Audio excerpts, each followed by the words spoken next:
Before we begin, don't forget to like and subscribe to the channel, sweeties. The story starts with Jajai, who's walking around in disbelief that Anas is her brother. She remembers her mother's words about confronting them about how they could hide from her that they and ours are actually siblings and couldn't possibly keep something like this a secret. She remembers their childhood together when they convinced her they were cousins, and he confirmed it in front of everyone. He defended her, and she knew how to influence him. He tried to get closer to her, and she wondered if they loved her or not because keeping a secret is dangerous, like her own life. She walks away crying uncontrollably, remembering everything that happened in the past few days, and that Ars is her brother. We then go back 6 days to Jajai, who's asleep with her room in complete disarray. It was literally CN who kept it organized. She says she can face anything. She remembers what happened with the chapter, Kefir and the confrontation between Yuri, Kefir, Ella, and Ars. She also remembers when she went after Yuri and he said he wanted her and arranged their engagement together, and when he hugged her. But Kefir ran away, pretending he didn't see any of it, and he's very upset. She thinks about how Kefir has been ignoring her ever since and not talking to her no matter how much she messages him. She doesn't know what to do to talk to him and explain what happened between her and Yuri, and that she wasn't cheating on him like he thought. So she decides to go to Kefir's house, astonished at how she managed to do it and unsure what to say. She remains very confused. Finally, Ren appears again, but this time it's Kefir who opens the door. Kefir's brother, Kefir, is shocked and thinks she's crazy.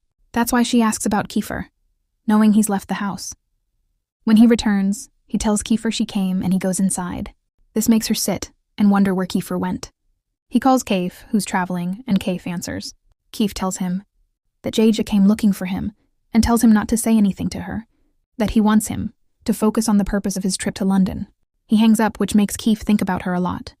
He keeps checking her messages but doesn't reply. She apologizes to Kef, saying he needs to focus on his goal and will have her wait a little longer. Then 3 days later, Jaja is with Angelo, not knowing where they're going because she doesn't like surprises. This makes her apologize to Kef because she wanted to surprise him. Suddenly, Yuri's mother arrives.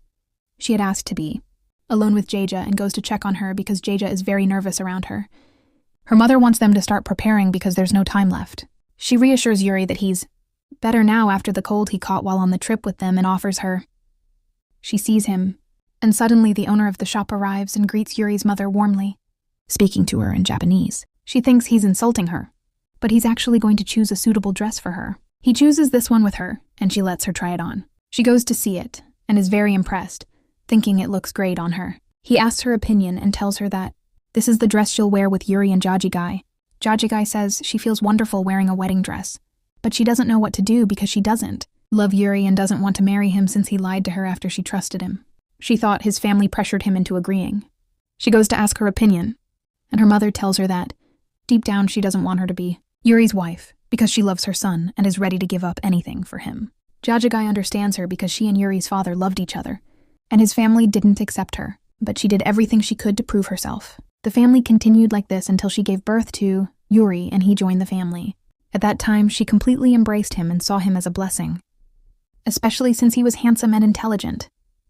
She gave him everything he needed until one day he introduced her to a woman she didn't like because she wasn't from Japan. She knew this family wouldn't love her the way she had loved him before, and she was afraid Yuri would suffer the same fate. That's when she spoke with Kefir and conspired with him to keep Kefir away from Yuri. They started fighting over her, and from then on, Yuri changed. He dyed his hair, drank heavily, and became very ill. Then, Maya reappeared in his life and made him happy again. She decided then that she would do anything to keep her with him. She hesitated to love her son, crying and trying to win him back because she couldn't bear to see him suffer again. She wanted her to love him. Yuri makes Jajai go and hug her while crying and tell her that she loves her son. This makes Jajai think to herself that she can't do that to stop someone else's love.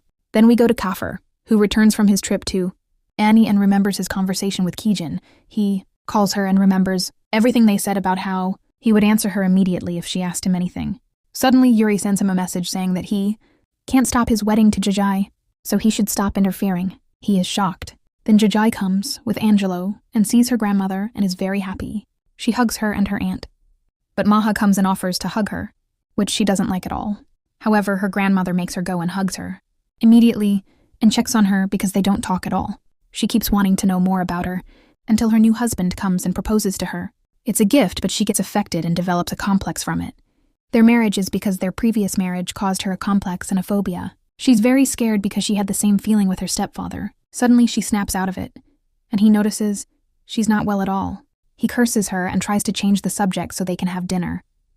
They all leave, and her mother stays with Jajai, who tries to compose herself. Her mother blames her for acting like that in front of her new husband, especially since she's trying to get close to her again. Every time she understands, they'll be family again with her new husband, which doesn't sit well with Jajai, of course. Then Yuri comes to her and gives her mother flowers, and she sees him as her daughter's future husband. Jajai doesn't know what brought him, so he tells her that Angelo sent him a message to come meet her mother. They leave, which puts Jajai under pressure, and she tries to stay strong.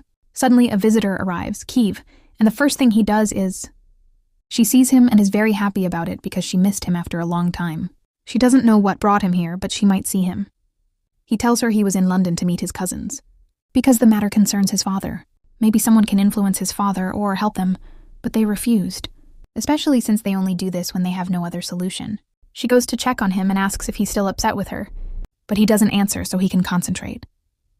As soon as he finishes, he arrives and suddenly hears the neuro inside. They're talking and getting along well. He realizes he knew Yura would move without him, so he goes in immediately, surprising everyone. He greets her mother, finds her young, and is impressed by her. They get along well, and he joins them for dinner. Yuri doesn't object, even though he can't stand him inside.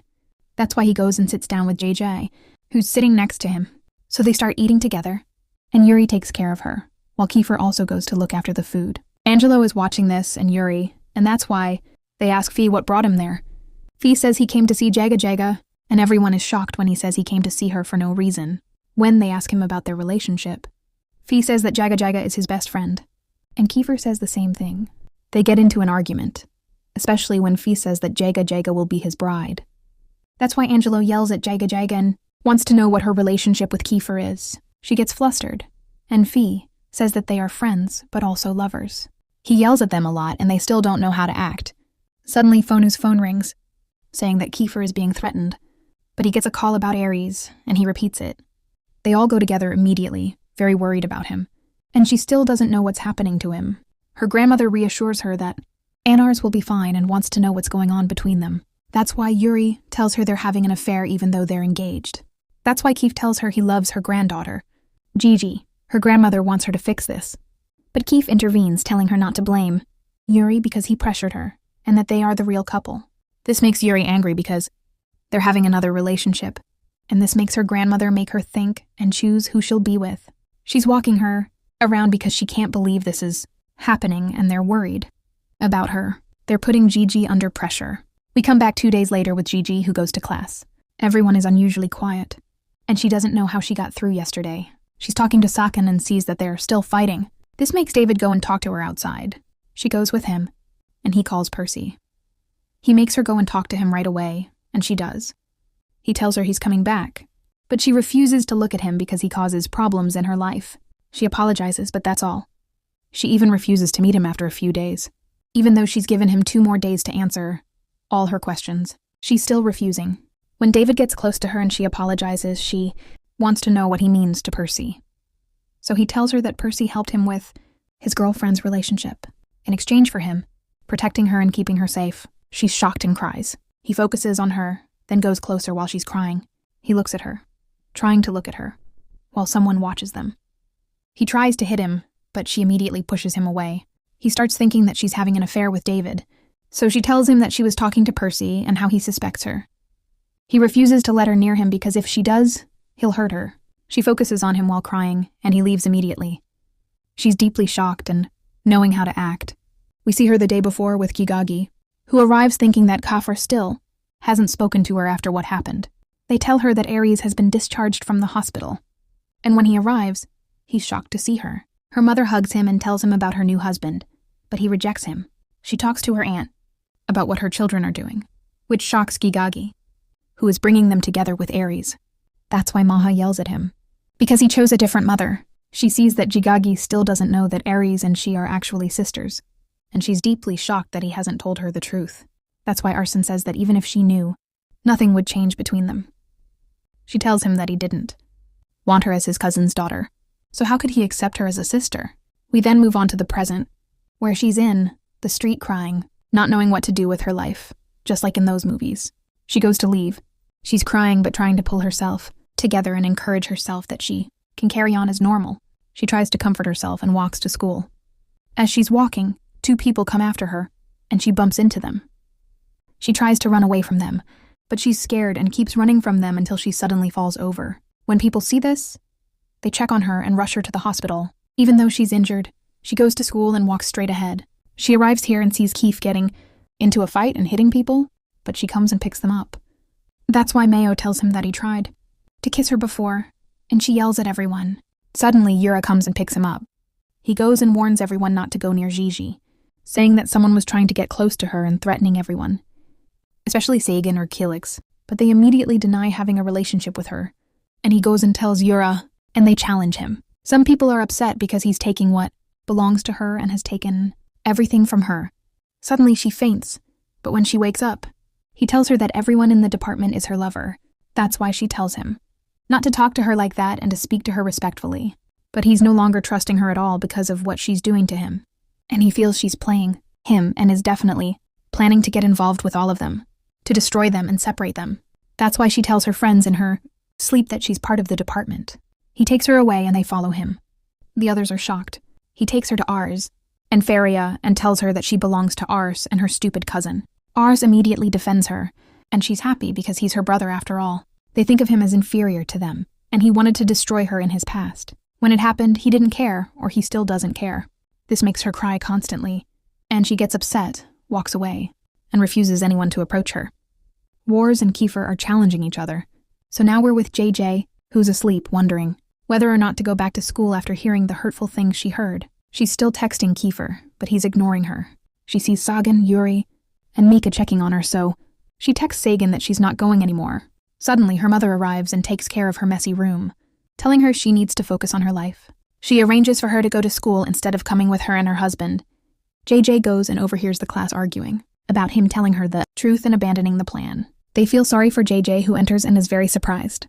She wants to know what this plan is they're talking about, the one where he tells her the truth. She asks her if she really wants to hear it, and he looks at everyone and tells her. He took advantage of her, and everyone in the department knows this.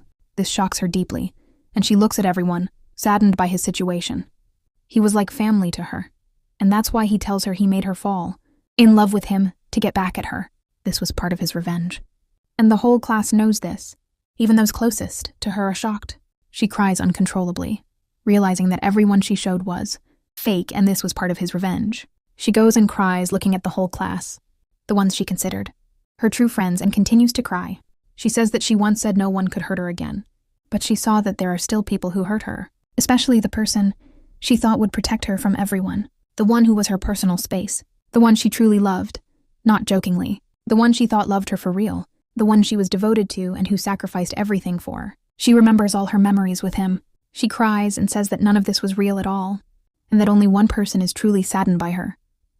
She's surrounded by black people, but Jaiga decides to leave the department immediately. The second season ends here. What will happen to Jaiga after what happened to her in the department? And what about the one whose girlfriend, Kefir, found out he was using her? What will Jaiga's reaction be? We'll find out in the new season, my friends. So don't forget to subscribe to the channel,